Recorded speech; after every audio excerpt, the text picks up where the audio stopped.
He was once the world's highest-paid superstar, a master of transformation with soulful eyes and a limitless ability to disappear into a character. From the haunting innocence of Edward Scissorhands to the global phenomenon of Captain Jack Sparrow, Johnny Depp wasn't just a movie star, he was a pop culture titan. He was Hollywood's golden boy, a man whose name was synonymous with prestige accolades and box office billion-dollar gold. But in the blink of an eye, the script flipped. Suddenly, the name Johnny Depp was no longer tethered to awards and red carpets. Instead, it became dragged through the mud of shocking headlines, scandalous recordings, and a precipitous fall from grace that left the industry in shock. Overnight, the beloved hero was recast as the ultimate villain. The roles dried up, the studios vanished, and the icon was eclipsed by infamy. This is the definitive story of a man who climbed to the absolute summit only to lose everything in a storm of public judgment. This is the rise, the ruin, and the landmark trial that forever altered the life of Johnny Depp and changed the face of Hollywood itself. To understand how the world could so quickly recast this hero as a villain, we have to go back to the beginning, to the days when Johnny Depp wasn't a scandal but a revolution. Long before the courtrooms and the headlines, Depp was a man who dared to be different in a city of clones. He didn't just want to be a star, he wanted to be an artist, an architect of shadows who preferred the dark corners of the human soul to the bright lights of a traditional leading man. In the late 1980s, Depp found himself trapped in the teen heartthrob cage of 21 Jump Street. He was the golden boy of television, a face plastered on every bedroom wall in America. But for Johnny, this wasn't success, it was a prison. He felt like a product, a piece of meat being sold to the highest bidder.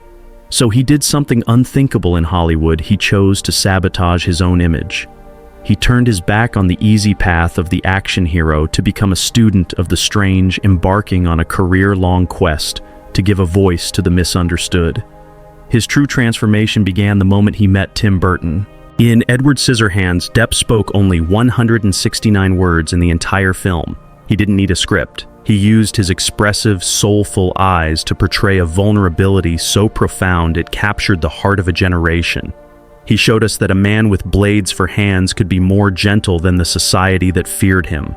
This was the birth of the Depp brand. Throughout the 90s, he became the patron saint of the misfit. He chose roles that other actors feared: the eccentric director Ed Wood, the drug-fueled journalist in Fear and Loathing in Las Vegas, and the gritty undercover agent in Donnie Brasco. He was Hollywood's most prestigious outsider, cool, untouchable, and deeply respected for his artistic integrity. At a time when everyone else was chasing a paycheck, Depp was chasing the truth of the human condition, no matter how dark or weird it got. But then came 2003, the year the indie king was forced onto a global throne. When Disney cast him in Pirates of the Caribbean, they expected a standard handsome hero to lead their new franchise. Instead, Depp arrived on set with gold-capped teeth, kohl-rimmed eyes, and a swaying, slurred charisma inspired by a mix of Keith Richards and a cartoon skunk.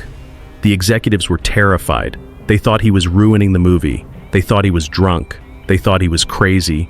But Depp stood his ground. He told them, "I know the character better than you." He was right. Captain Jack Sparrow became a cultural lightning bolt, a performance that didn't just save a genre, it redefined the very concept of a modern movie star. Suddenly, the outsider was at the absolute center of the universe. For over a decade, Johnny Depp was the undisputed king of the box office, a man who could turn any character into a billion-dollar brand. In 2012, he was officially named the world's highest-paid actor, earning a staggering $75 million in a single year. He owned a fleet of luxury cars, a historic village in France, and a private chain of islands in the Bahamas where he could escape the madness of his own fame. He had successfully navigated the bridge between art house prestige and blockbuster billions. He was at the absolute summit of human existence, seemingly invincible in his fortress of gold and glory.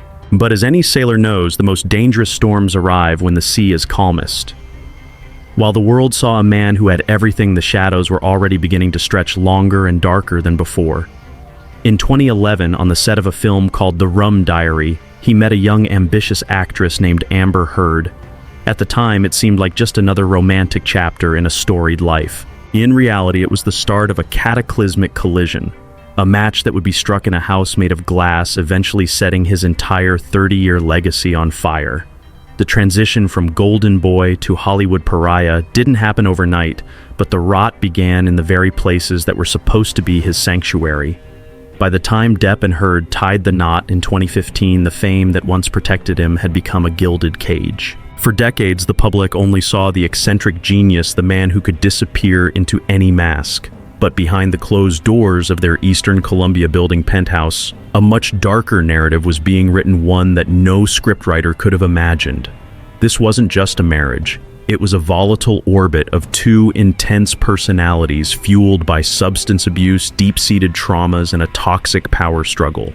The Golden Boy was no longer in control of his life. The penthouse became a battlefield of mega pints, shattered furniture, and a growing digital trail of audio recordings that caught the raw, ugly sounds of two people systematically destroying each other. The first real crack in the mirror reached the public eye in May 2016.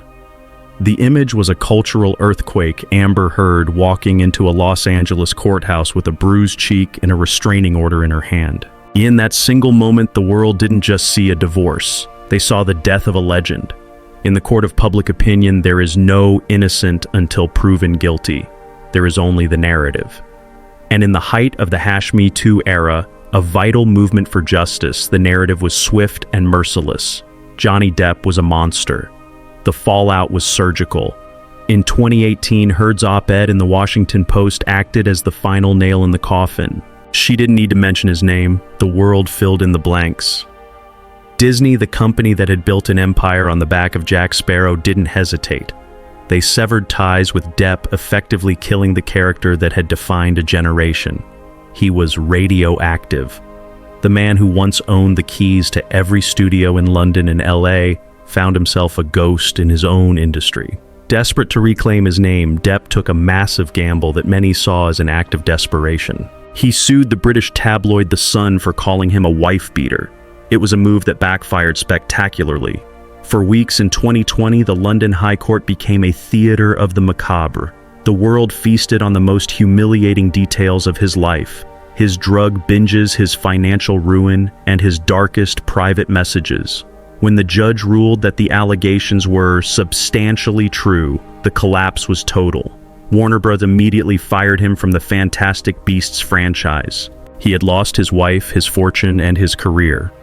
To many, the story of the Golden Boy ended there in the cold rain of a London courtroom. But Johnny Depp wasn't ready to let a tabloid headline be the final word on his life. He realized that once you've lost everything, you finally have the freedom to tell the truth. In a move that many legal experts called a suicide mission, he decided to roll the dice one last time. He moved the battlefield from the United Kingdom to Fairfax, Virginia. But this time he wasn't just bringing his lawyers, he was bringing the whole world with him. April 11th, 2022. The Fairfax County Courthouse transformed into the epicenter of the cultural universe. Johnny Depp insisted on one radical condition: the cameras had to be on. He didn't just want a jury of 7 strangers, he wanted a jury of billions. He knew that in the age of digital shadows, silence is often mistaken for an admission of guilt. For 6 grueling weeks, the curtain was pulled back and the world was invited into the most intimate, ugly, and tragic corners of a Hollywood marriage. This wasn't just a $50 million defamation suit, it was a live-streamed autopsy of fame itself. Depp's strategy was total, brutal transparency. His legal team, led by the sharp, formidable Camille Vasquez and the steadfast Ben Chu, didn't try to paint him as a saint. They knew that wouldn't work. Instead, they painted him as a human, deeply flawed, struggling with addiction, but ultimately the victim of a calculated, life-destroying hoax. When Depp took the stand, he didn't give a movie star performance. He spoke for days, his voice low and halting, searching for the exact words to describe his childhood abuse and the dark side of his marriage. He admitted to the drugs. He admitted to the mega pints. He admitted to the shameful texts. But he stood firm on the one truth that mattered to him: I have never struck a woman in my life. For the first time, the public saw the man behind the makeup, and the narrative began to shift. Music. The music becomes dissonant and chaotic. Visuals, split-screen footage, Amber Heard's emotional high-pitched testimony versus the stony-faced clinical reactions of the defense team. VO then came the defense. Amber Heard's testimony was a torrent of graphic, horrifying allegations. She painted a picture of a man she called the monster.